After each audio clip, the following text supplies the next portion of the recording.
감사합니다. 오늘 귀한 시간 여러분들과 함께 할 수 있는 말씀의 시간, 또 은혜의 시간을 나눌 수 있게 돼서 너무 감사합니다. 아름다운 시간, 한번 옆에 있는 분들에게 한번 이렇게 인사해 볼까요? 오늘 참 아름다우십니다. 한번 인사해 보세요.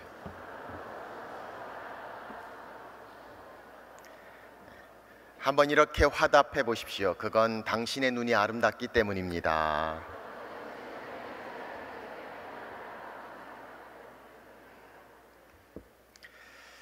어느 한 청년이 사랑하는 자매가 있어서 결혼을 하고 싶었습니다. 그래서 그 자매를 부모님께 소개시키고 또 결혼하기 위해서 부모님으로 데리러 갔습니다. 가서 부모님을 만나 뵙기를 원했습니다.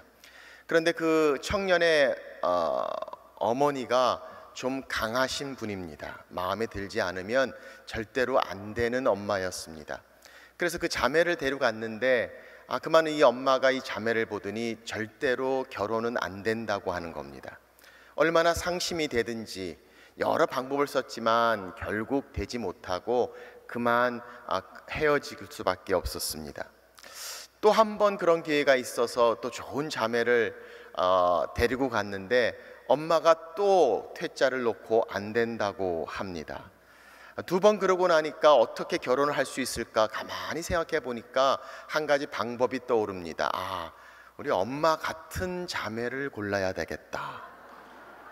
그래서 그렇게 보다 보니까 엄마 같은 자매가 찾게 되었습니다. 생김새도 얼마나 엄마처럼 비슷한지, 억양도 말투도 말하는 것도 웃음소리도 엄마랑 너무 비슷해서 참 잘됐다 하고 데리고 갑니다. 엄마가 그 자매를 보더니 너무 좋아하는 겁니다. 빨리 결혼하라고 아주 성화하십니다.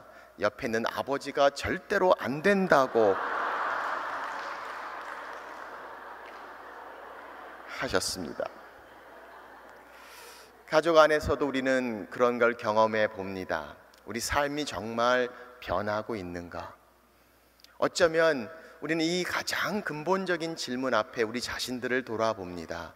내가 정말 하나님의 은혜로 주의 말씀 가운데 변화하고 있는가? 오늘 하나님의 말씀 우리 가운데 진정한 변화, 예수 그리스도의 십자가와 부활의 능력으로 우리 가운데 충만케 하시는 성령의 역사하심, 바로 그 변화의 능력, 바로 그 삶의 생명을 주시는 예수 그리스도의 하나님의 역사하심, 오늘 그 성령의 충만함을 성경은 말씀하고 있습니다. 오늘 본문에 있는 말씀을 보시면 성령 충만을 이렇게 말씀합니다. 5장 18절, 술 취하지 말라, 이는 방탕한 것이니 오직 성령으로 충만함을 받으라. 우리는 이 말씀을 많이 들었습니다. 성령 부인하진 않습니다. 그런데 성령 하면 왠지 모르게 불안하기도 합니다. 성령 중요한 거 인정합니다. 그런데 내 삶의 진정한 성령 역사하심 왠지 모르게 거리가 먼 것 같습니다.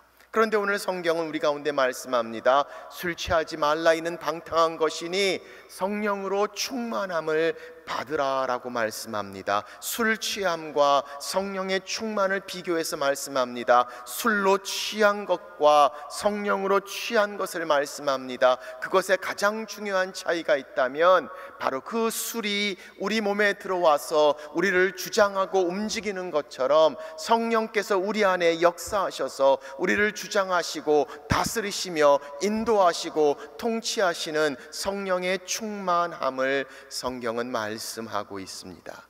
이 말씀을 보면 우리 가운데 이런 말씀을 하고 계십니다. 이 말씀은 충만함을 받으라 명령형으로 사용되었습니다. 권유가 아닙니다. 성령 충만 받아볼래? 부탁이 아닙니다. 받으면 좋겠다, 위시리스트, 원하는 걸 말하고 있지 않습니다. 주님은 분명히 우리에게 말씀하십니다. 성령으로 충만함을 받으라. 하나님 우리에게 주신 명령입니다. 성령 충만, 우리에게 주신 하나님의 명령을 봅니다. 두 번째, 이 말씀은 복수형으로 사용되었습니다. 단수형으로 혼자 성령 충만이 아니라 너희들에게 다 함께 주시는 하나님의 교회를 향한 하나님의 말씀을 봅니다. 너희들 다 모두 성령으로 충만함을 받으라 복수로 사용되었습니다. 성령 충만은 아주 특별한 사람들의 특별한 은혜를 말하고 있지 않습니다. 아니, 하나님의 자녀들을 향해서 주님이 원하시는 명령, 성령으로 충만하라, 우리 모두를 향해 말씀하시는 하나님의 말씀인 것을 봅니다. 성령 충만, 오늘 성경은 우리 가운데 말씀하고 있습니다. 세 번째 이 말씀은 수동태로 사용되었습니다. 이 수동태 하면 우리는 능동태가 생각이 납니다. 문법을 배울 때 수동태와 능동태의 차이는, 능동태는 우리가 움직입니다. 수동태는 우리가 받는 것을 이야기합니다. 성령으로 충만하라 라고 말하고 있지 않았습니다. 성령으로 충만함을 받으라 라고 말합니다. 영어 성경에 보니까 이렇게 말씀합니다. Be filled with the Spirit, 이렇게 말씀합니다. 그러니까 성령으로 나를 채우라 라고 말씀하지 않습니다. Fill yourself with the Holy Spirit. 성령으로 너를 채우라 말씀이 아니라 성령의 채우심을 받으라. Be filled with the Holy Spirit. 이렇게 성경은 말씀하고 계심을 봅니다. 우리의 힘으로, 우리의 수고로, 우리의 노력으로 내가 하고자 이루어지는 성령 충만이 아니라 하나님이 주시는 성령의 충만함을 받는 것, 수동태로 쓰여진 주님의 명령을 봅니다. 성령으로 충만함을 받으라. 네 번째, 오늘 본문에 있는 말씀을 보시면 현재 시제로 사용되는 것을 봅니다. 과거가 아닙니다. 아니, 지금만을 말하고 있지 않습니다. 헬라어의 현재 시제는 항상 진행형을 이야기합니다. 그러면 이 말씀을 좀 더 이야기한다면 성령의 충만함을 받으라, 그리고 계속 받은 상태에 있으라 라는 뜻을 가지고 있음을 봅니다. 성령의 충만은 한 번으로 끝나는 것이 아닙니다. 한 번 충만 받았다고 됐다라고 하는 것이 아니라 성령 충만, 끊임없이 계속해서 성령으로 충만함에 거하라 라는 말씀을 하고 계심을 봅니다. 신앙생활 할 때 우리는 성령 충만을 말씀을 들을 때마다 말씀 충만에 관한 이야기를 듣습니다. 그런데 가끔 교회에서 보면 우리는 성령 충만과 말씀 충만이 마치 반대적인 것처럼 성령파가 있는가 하면 말씀파가 있습니다. 성령파는 하나님의 성령의 역사를 강조하다 보는데 말씀이 약합니다. 말씀파는 성경에 대한 것을 강조하는데 하나님의 성령의 은사와 역사가 적습니다. 그런데 성경을 보면 이 성령으로 충만한 말씀과 말씀으로 충만한 말씀이 함께 쓰여져 있는 것을 봅니다. 우리가 말씀 가운데 이 에베소서와 골로새서는 쌍둥이 서신이라고 이야기합니다. 바로 사도 바울이 이 두 서신을 양쪽에 같은 내용으로 보냈습니다. 그래서 그 내용들을 보시면 유사한 그 순서와 논리 가운데 진행되고 있는 것을 봅니다.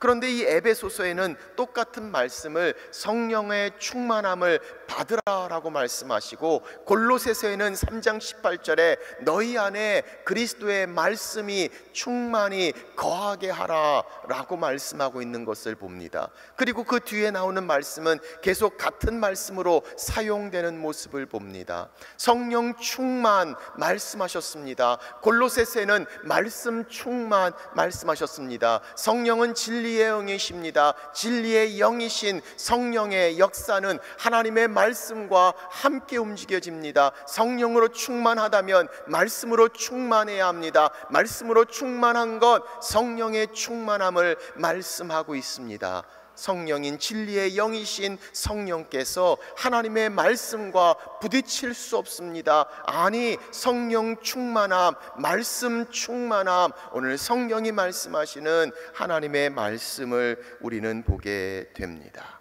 사랑하는 여러분, 오늘 우리 삶 가운데 성령의 충만함, 내 성령이 우리 안에 충만히 거하시고 역사하시는 성령 충만의 삶, 우리 삶 속에 살고 있는가? 성령 충만하면 나타나는 여러 모양들을 우리는 생각해 보기도 합니다.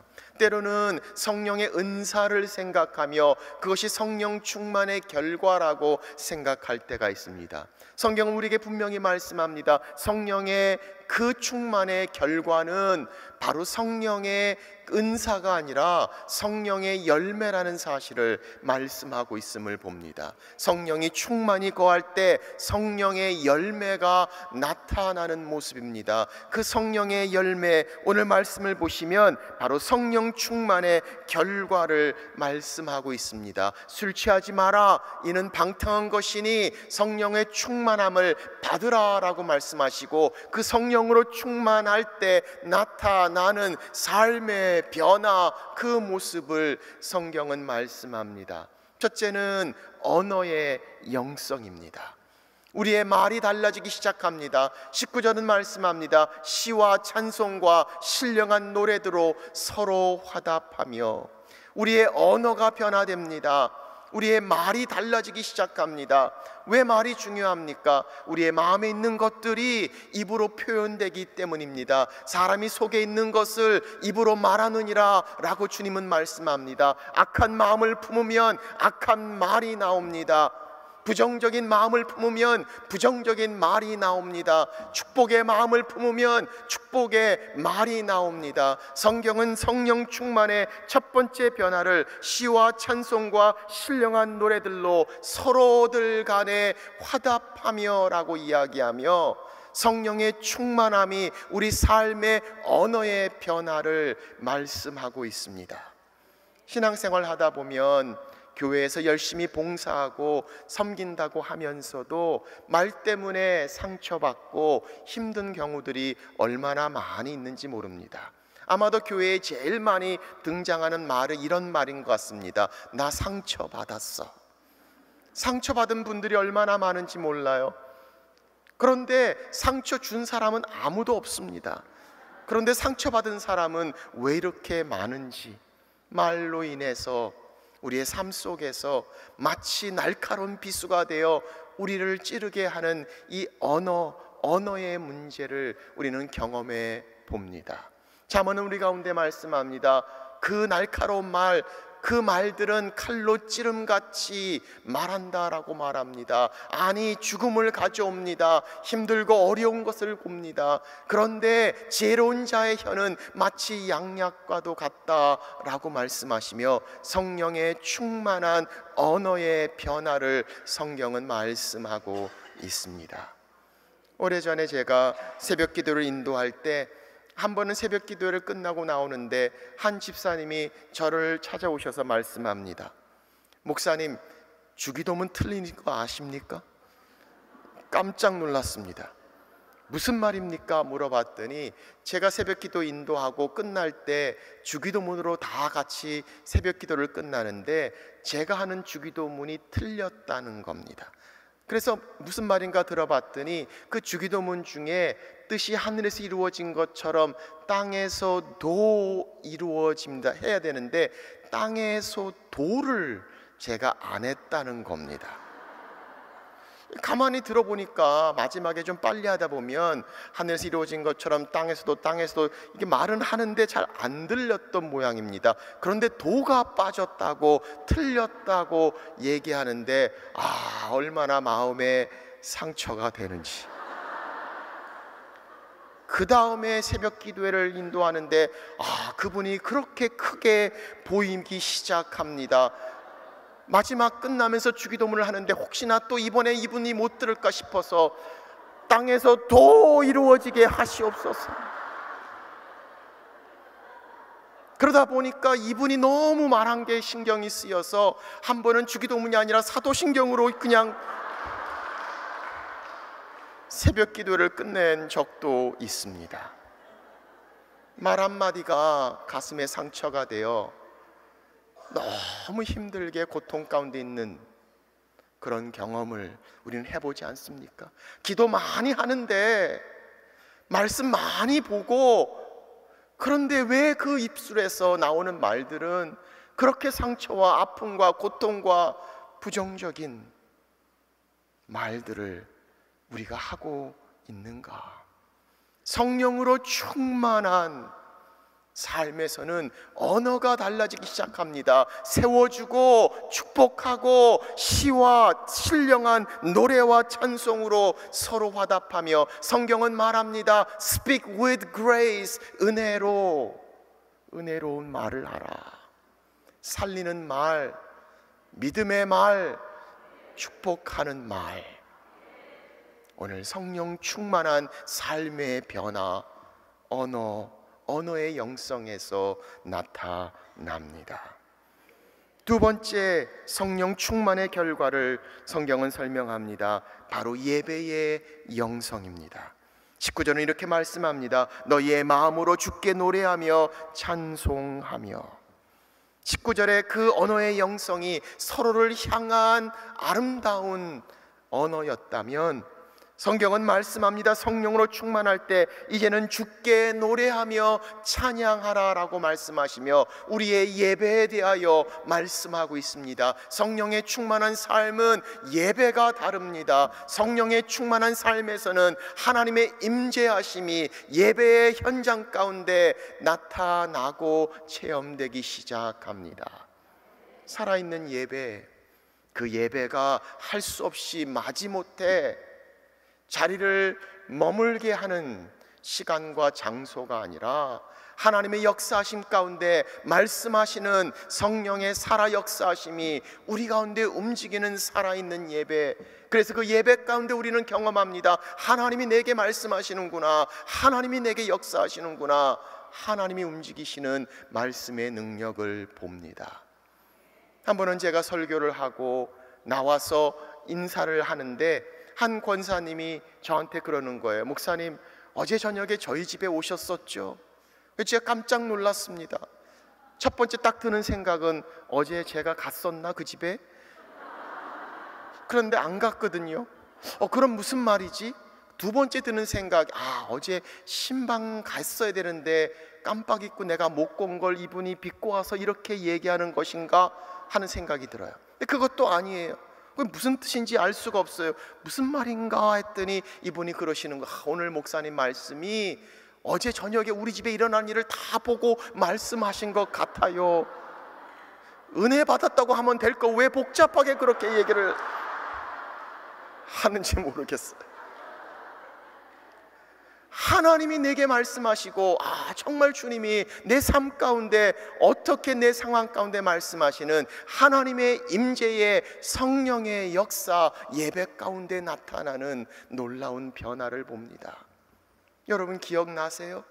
주님 앞에 나오는 그 시간이 너무너무 사모됐던 시간들, 예배의 시간을 사모하고 강절히 목말랐던 그때 그 시간 기억하십니까? 어느덧 봉사하고 바쁘고 열심히 직분 가지고 수고하고 사역한다고 하면서 진정한 우리의 예배가 하나님 앞에 온전히 살아있는 예배가 되고 있는가?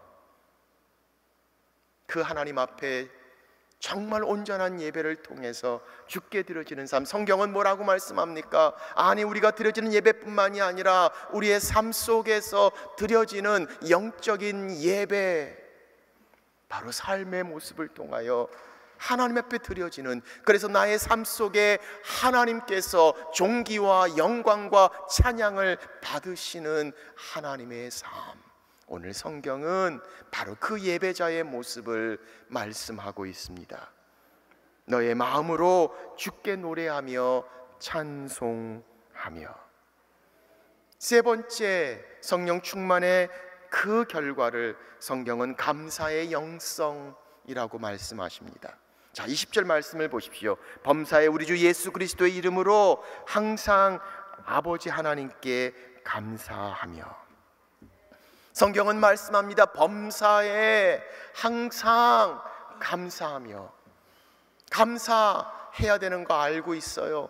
문제가 뭡니까? 항상이 힘든 거죠.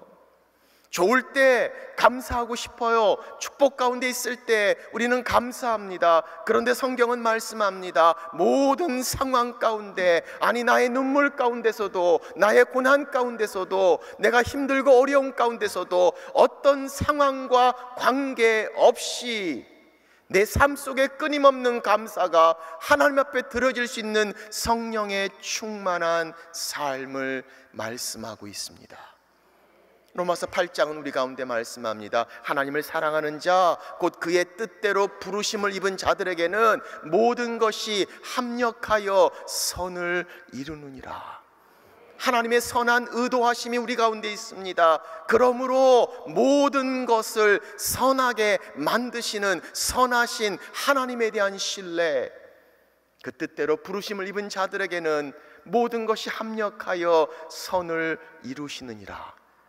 한국말에는 그 표현에 주어가 등장하지 않습니다. 그래서 그 말씀을 묵상하다 보면 마치 여러 가지 많은 일들이 잘 돼서 선이 저절로 이루어지는 것 같은 느낌을 받습니다.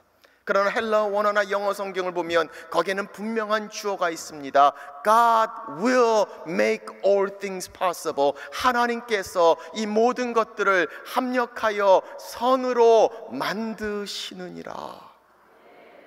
오늘 성경은 우리 가운데 말씀합니다. 그 하나님에 대한 신뢰, 그 성령의 충만함이 우리 가운데 있을 때 어떤 상황 가운데 어디 있든지 어떤 문제 가운데서도 여전히 감사할 수 있는 이유, 바로 이 모든 것들을 통하여 합력하여 선을 이루시는 여호와의 신실하심을 우리는 성령을 통하여 경험하기 때문이죠.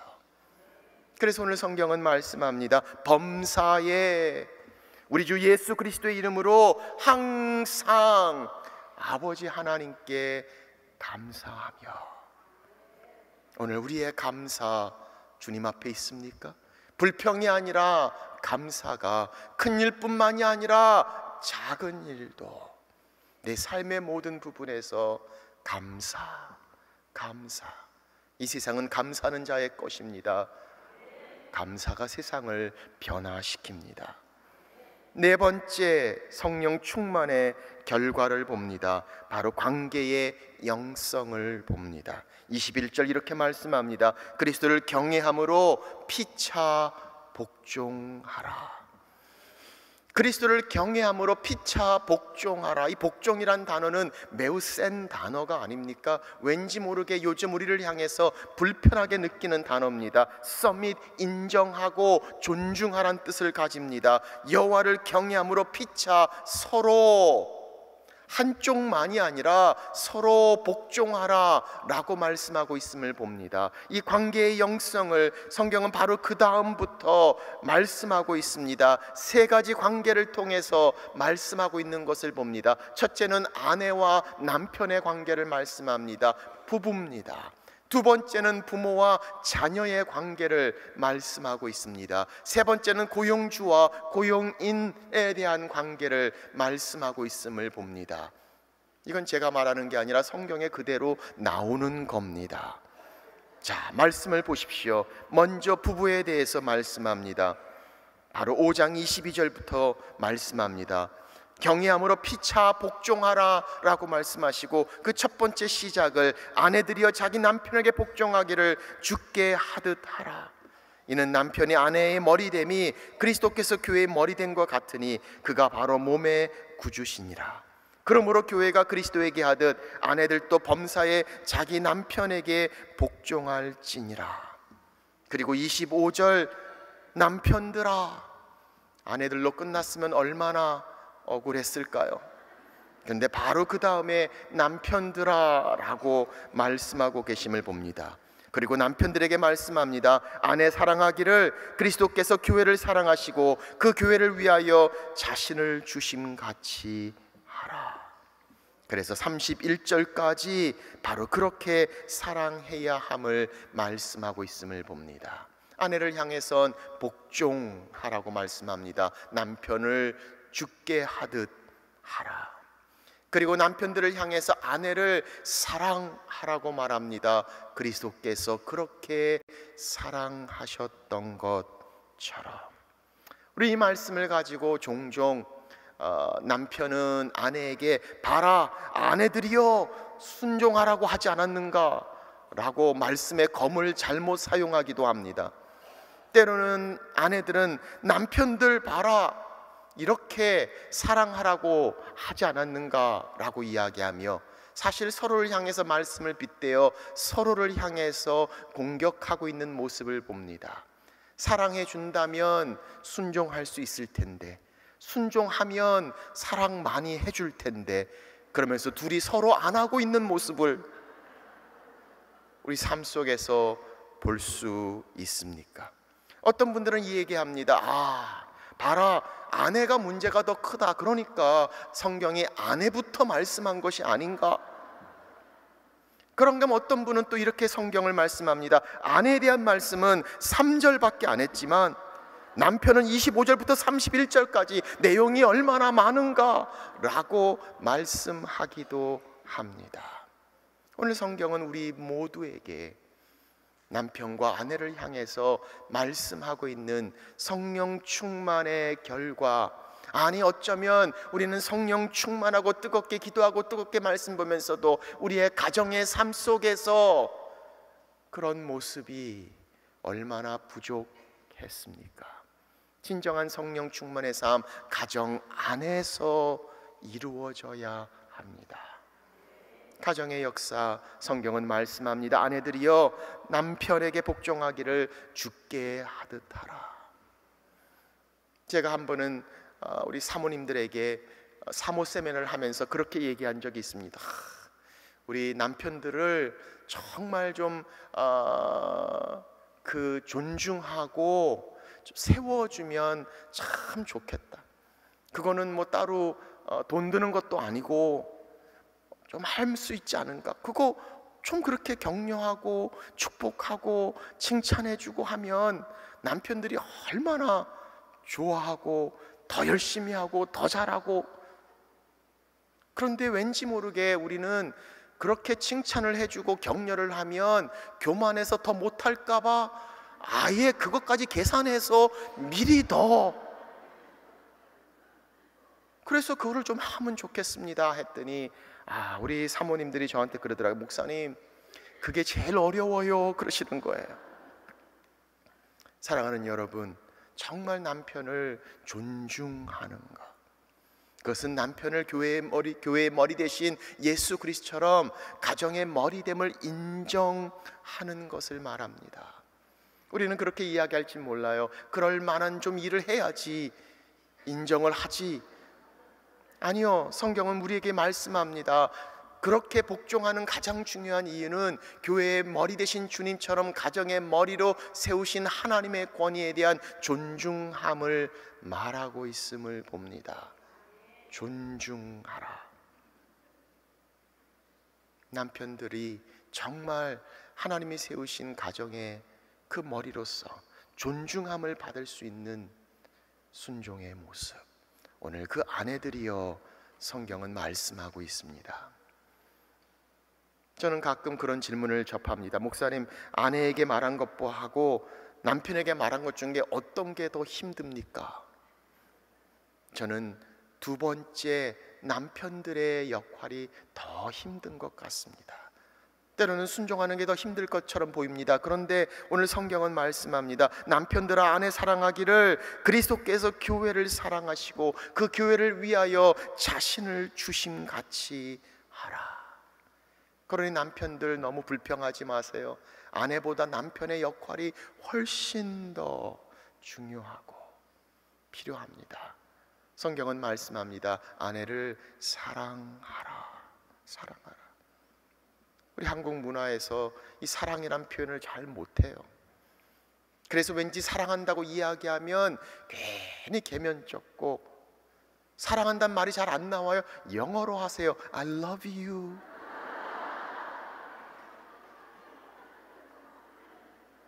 남편들에게 아내를 향해서 사랑한다고 이야기를 하라고 했더니 집에 가서 기껏 한다는 말이 알지?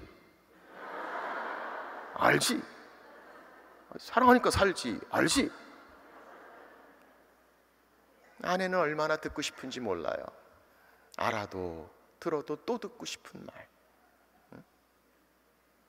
한 번은 가정 세미나에서 숙제를 내줬어요. 아내를 칭찬하고 사랑한다는 말을 하라고. 근데 남편이 그걸 하기가 너무 힘든 거예요. 어떻게 할까 하는데 집에 와서 딱 보니까 아내가 소파에서 잠을 자고 있어요. 야, 이거 정말 좋은 기회다. 옆에 앉아가지고 그때부터 아내를 향해서 칭찬과 감사와 사랑한다는 이야기를 합니다. 한참 하고 있는데 아내가 그 소리에 눈을 잠깐 떴는데 보니까 남편이 평소에 안 하던 일을 하고 있는 거예요. 그런데 순간 직감적으로 여기서 깨면 안 된다라는 생각이 들기 시작하는 겁니다. 그러니 거기서 눈을 뜨지 않고 눈을 딱 감은 채 여전히 자는 척하면서 그 얘기를 다 들으면서 얼마나 기쁘고 얼마나 좋았든지, 다 끝나고 나서 너무 기쁨을 이기지 못하고 그냥 눈을 뜨고 남편을 향해서 고마움을 표시합니다. 그러면 남편이 그걸로 끝나면 얼마나 좋아요. 계면적은 남편 그 아내를 향해서 그거 숙제였어 라고 이야기를. 왜 그래요? 왜?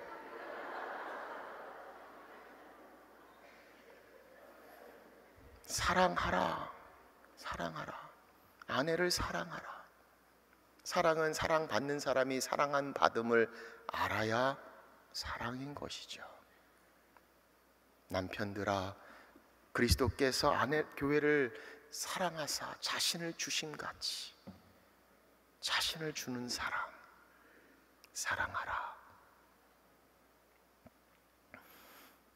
두 번째, 성경은 성령 충만한 관계의 모습을 설명합니다. 부모와 자녀의 모습을 말합니다. 6장 1절, 자녀들아 주 안에서 너희 부모에게 순종하라, 이것이 옳으니라. 내 아버지 어머니를 공경하라 라고 말합니다. 순종하라 라고 이야기하고 공경하라 라고 말씀합니다. 같은 뜻입니다. 그 단어의 뜻은 무겁게 여긴다 라는 뜻입니다. 가볍게 여기지 않는 겁니다. 존중함과 존경함에 무겁게 여기는 것을 이야기합니다. 순종이란 단어가 어렸을 때의 자녀들의 모습이라면, 공경이란 이 단어는 좀 더 크고 장성한 장년이 된 자녀들을 향한 말씀이기도 합니다. 순종하라, 공경하라, 내 부모를.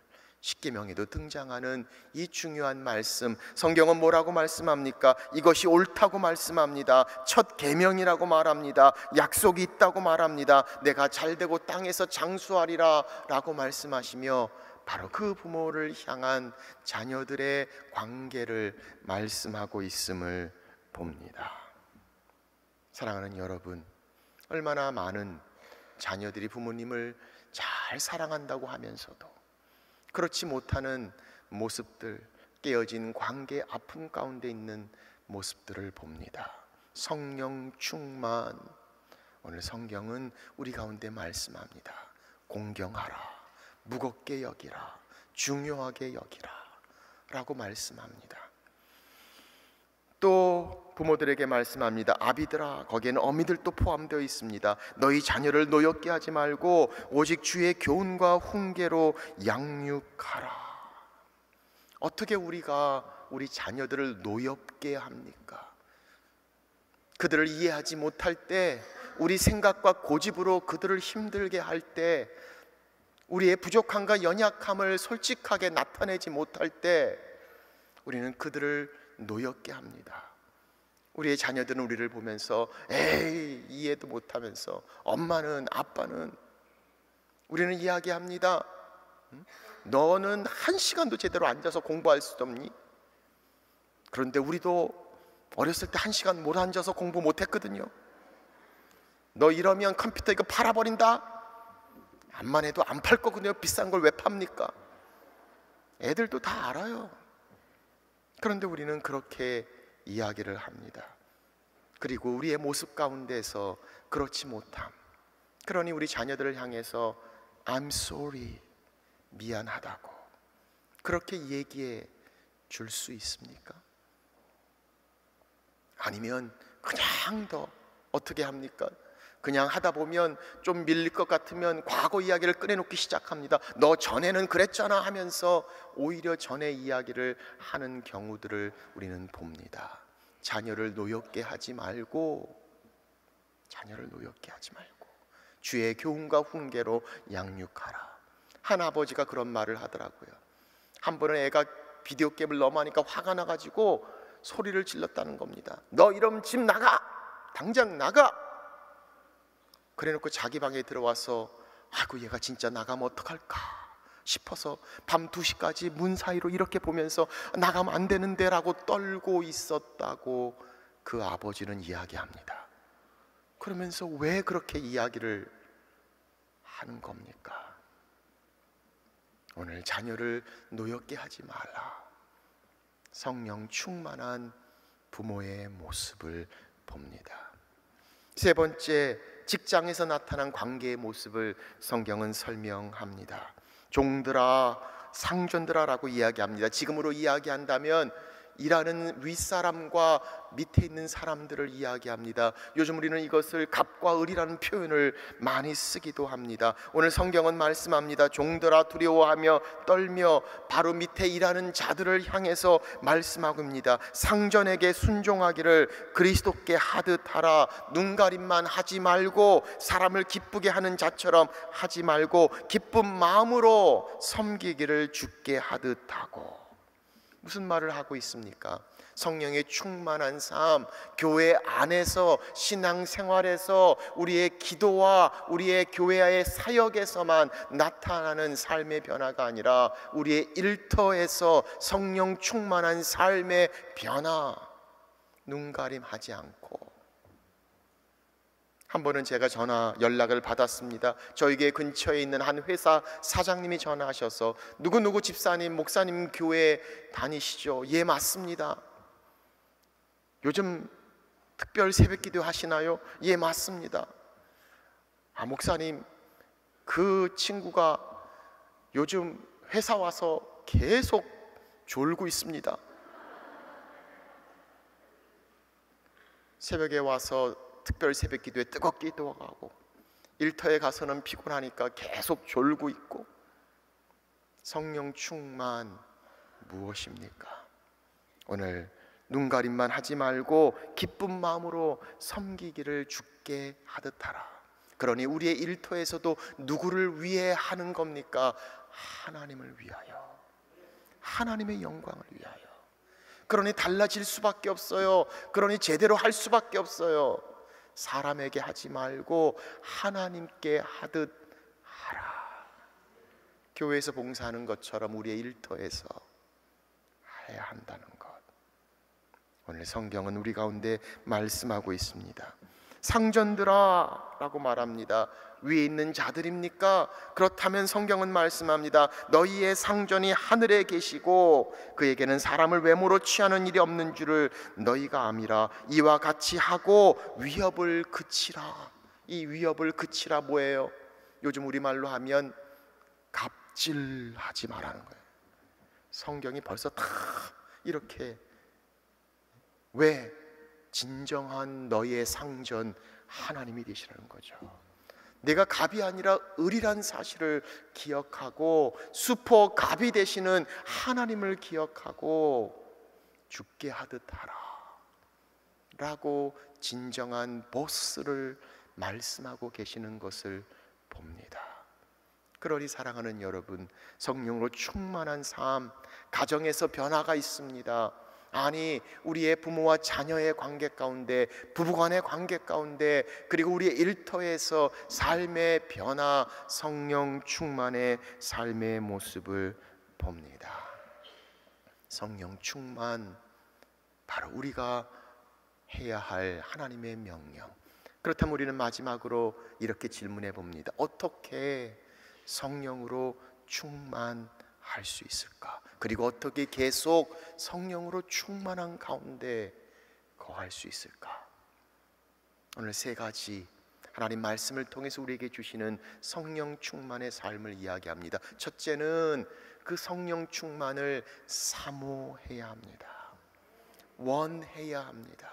성령으로 충만하게, 내 안에 계신 성령께서 충만하게 역사하시고 나를 주관하시고 다스리시는 주의 성령이 내 삶 가운데 역사하시기를 원하는 간절한 사모함이 우리 가운데 있어야 합니다. 사모함이 없이, 원함이 없이 성령 충만의 삶 살 수 없습니다.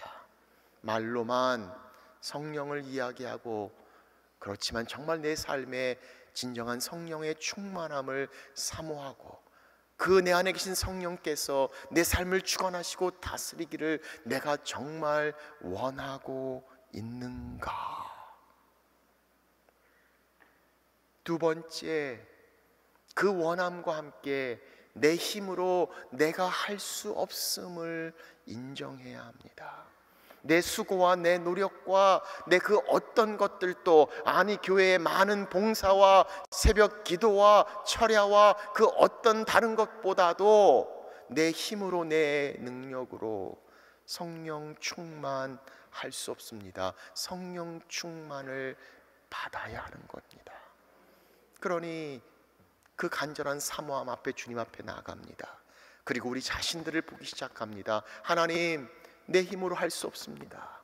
천부여 의지 없어서 손들고 옵니다. 주 나를 박대하시면 나 어디 가리까? 하나님, 나를 불쌍히 여기소서. 내가 할 수 없습니다. 38년 된 병자가 주님 앞에 나왔을 때 무엇을 해주기를 원하느냐? 내가 들어가고 싶은데 할 수 없습니다. I need you. 나는 주님이 필요합니다. 바로 철저한 자기 빈곤. 하나님, 성령님이 내가 필요합니다. 내 힘으로 아무것도 할 수 없습니다. 여호와께서 지키지 아니하시면 파수꾼의 경성함이 허사하고 여호와께서 집을 세우지 아니하시면 집을 세우는 자의 수고가 허사며 너희의 일찍 일어나고 늦게 누우며 수고의 떡을 먹음이 허사로다 라고 말씀하시며, 수고하고 애쓰는 그 어떤 것도 우리의 힘으로 할 수 없음을 봅니다. 마치 선풍기, 더운 여름날 선풍기를 손으로 돌리는 것 같아요. 막 돌리다가 조금 시원한 것처럼 시원하다, 더 더워요. 스위치를 켜야 합니다. Electricity, power, 전기의 힘으로 그 팬이 돌아갈 때 바람이 부는 것처럼 내 힘으로 할 수 없음 인정하고 철저하게 주님 앞에 나아가는 것. 그리고 세 번째, 성경은 말씀합니다. 바로 그 성령님을 의지합니다. 신뢰합니다. 맡깁니다. 순종합니다. 성령이 다스리시고 인도하시는 대로 내가 순종하고 따라가고 맡기고 의지하는 것.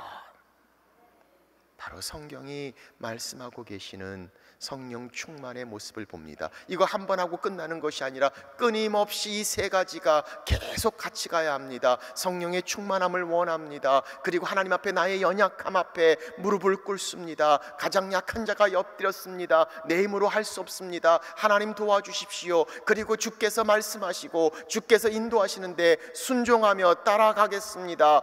바로 이 세 가지 사모하고 내 힘으로 할 수 없는 그것을 하나님께 의지하며 순종하는 것. 성령의 역사, 성령의 충만함을 말씀하고 계십니다. 20년 전 저희 가정이 아프리카 케냐로 선교사로 떠난 적이 있습니다. 그때 저희 아이들이 셋인데 1살 반, 3살 반, 5살 반이었어요. 아내와 함께 기도 가운데 하나님의 부르심 앞에 순종하고, 그래서 아프리카 케냐를 향해서 20년 전에 선교사로 떠나게 됩니다. 그때 기도 가운데 잘 준비하는데 제일 어려웠던 게 우리 아이들이었습니다. 이 어린 아이들을 그때는 미국에서 살고 있었는데 케냐까지 가서 고생시킬 생각하니까 너무 미안하고 정말 마음이 아팠습니다. 아니, 엄마 아빠야 하나님 부르심 가운데 있지만 이 멋모르는 애들을 어떻게 할까? 그래서 기도했던 제목 중에 하나가 우리 아이들에게도 어떻게 선교에 대해서, 케냐에 대해서 긍정적으로 하나님의 뜻으로 설명할 수 있을까? 케냐에 갔다가 그 어려운 상황 가운데서 아이들이 이 힘든 곳을 인도하신 하나님에 대해서 부정적으로, 선교에 대해서, 케냐에 대해서 안 좋은 마음을 먹으면 어떡할까 하는 그런 걱정으로 하나님 앞에 어떻게 하면 이 아이들에게 온 가족이 같은 마음으로 기쁨으로 순종하며 갈 수 있을까 기도하던 중에 마침 그때 한창 히트쳤던 디즈니 영화가 있었어요. 라이언 킹이라는 영화입니다. 7월 달에 다시 나오고 있어요. 라이언 킹 영화를 보면 아프리카를 배경으로 나오는데 거기 주인공이 심바 사자입니다. 사자 이름이 심바인데 심바는 이 케냐 언어로 사자란 뜻입니다. 그런데 이 사자를 너무 아이들이 좋아해서 그만 그 영화를 막 얼마나 다 달달 애우고 얼마나 많이 보는지 모릅니다. 그래서 한 번은 제가 애들한테 그랬어요. 야, 너희들 심바 보고 싶니? 그랬더니 심바 보고 싶대요. 케냐에 심바 많다. 그랬더니 아이들이 얼마나 좋아하는지 빨리 가자고 난리가 났습니다. 그래서 기쁨으로 케냐로 같이 준비를 하던 시간에 떠나기 일주일 전에 주사를 맞는데, 예방주사를 맞는데, 애들은 5대, 애들은 7대, 우리는 5대, 이렇게 얼마나 어리니까 맞을 게 많아. 그래서 이제 병원에 주사를 맞기 위해서 운전하고 가는데 큰애 영은이가 그때 5살 반, 좀 알만한 나이에 주사 맞으러 가는 걸 알고 그때부터 눈물을 흘리기 시작합니다. 주사 맞기 싫어서. 그러면서 저한테 그러는 거예요. 왜 주사를 맞아야 되냐고. 그래서 제가 그랬죠. 주사를 안 맞으면 케냐 가서 나쁜 병균으로 아플 수 있단다. 그랬더니 그 아이가 그러는 거예요. 나 케냐 가기 싫어. 그러면서 제게 묻는 거예요. 왜 우리 케냐 가야 돼? 지금 그 질문을 피하기 위해서 라이언 킹을 보면서 얼마나 지금까지 잘 심바로 왔는데, 거기서 그 질문을 딱 접하는 순간에 어떻게 이야기를 해야 될지 모르겠더라고요. 목사가 정확하게 답을 하지 못할 때 주로 사용하는 가장 교과서적인 답이 있습니다. 얼떨결에 저도 그 답을 우리 아이들에게 이야기하고 말았어요. 이렇게 얘기했어요. 그건 하나님이 가라 그러셨기 때문이야. 그리고 애들은 주사를 맞았고 울고 병원에서 준 초콜릿을 먹고 다시 해피하게 되었습니다. 그 다음 날이었어요. 집을 제가 이렇게 나오는데 큰아이가 자기 동생 영찬이하고 얘기하는 장면을 목격하게 됩니다. 앉아있는 동생을 향해서 큰애가 이렇게 묻는 거예요. 너 우리가 왜 케냐 가는 줄 알아? 둘째가 모른다 그러죠. 큰애가 걔한테 얘기를 해주는데 어제 제가 해준 얘기를 마치 정말 놀라운 진리를 발견한 것처럼 자신 있게 당당하게 그 아이에게 해주는 겁니다. 그건 하나님이 가라 그러셨기 때문이야. 그 모습을 보는 순간 저도 모르는 사이에 두 가지 마음이 제 마음에 확 올라오더라고요. 하나는 육신의 아빠로서 저렇게 순수하고 멋모르는 애들을 케냐 가서 고생시킬 생각을 하니까 아빠로서 애들한테 너무 미안한 마음에 그만 눈물이 팍 터져 나오더라고요. 그러면서 또 다른 마음이 제 마음을 다독거리며 확인시켜 주세요. 그래, 맞아. 하나님이 가라 그러셨기 때문이야. 가라 그러셨기 때문이야. 제가 지구촌교회 부임할 때 세상은 우리를 향해서 이렇게 얘기했어요. 왜 좋고 큰데 가면서 하나님 뜻 때문에 간다고 그러는가? 그 질문 앞에 뭐라고 답할 수가 없어요. 하나님 뜻인데 어떡하라고요? 그래서 그때 제 마음에 그런 마음이 들었어요. 지금은 어떤 설명을 해도 이분들이 이해할 수 없어요. 세상의 이해로 모든 것을 볼 수밖에 없기 때문이죠. 그때 제 마음 가운데 하나님이 주시는 마음, 언젠가 하나님께서 좋지 못하고 안 좋은 곳에 갈 때도 하나님 뜻이라고 이야기할 때가 있을 겁니다. 그리고 그때를 하나님이 인도해 주시고, 그래서 이제 7월이 되면 저희는 20년 전에 섬겼던 아프리카 케냐로 다시 떠나게 됩니다. 하나님이 가라 그러셨기 때문이야. 많은 사람들이 마치 굉장한 일인 것처럼, 엄청난 희생인 것처럼 전혀 그렇지 않아요. 하나님의 부르심 앞에 그냥 simple obedience, 순종할 뿐이고, 아니 거기에 성령의 충만한 하나님의 역사하심이 더 놀랍고 더 크고 더 축복된 하나님의 길을 주시기에 그 신뢰 앞에 순종하고 나가는 길밖에 없는 것이죠. 오늘 성령 충만, 우리 삶 가운데 나타나는 삶의 모습, 성령 충만함을 받으라. 오늘 성령의 충만함을 받는 여러분과 제가 되시기를 주의 이름으로 축원합니다. 기도하겠습니다. 우리 시간에 기도할 때 함께 같이 기도하겠습니다. 하나님, 우리로 하여금 성령으로 충만케 하여 주옵소서. 성령이 우리 가운데 역사하셔서 성령이 주관하시고 다스리시며 성령으로 충만한 우리의 삶, 하나님 성령이 나의 주 나의 하나님 되시고 성령의 인도하심 가운데 그렇게 주님 따라가는 우리의 삶, 순종의 삶, 성령의 충만한 삶, 우리의 사역 되게 해 주옵소서. 우리 시간에 한번 같이 기도하겠습니다. 하나님 아버지, 주님 앞에 나갑니다. 주님 도우시옵소서.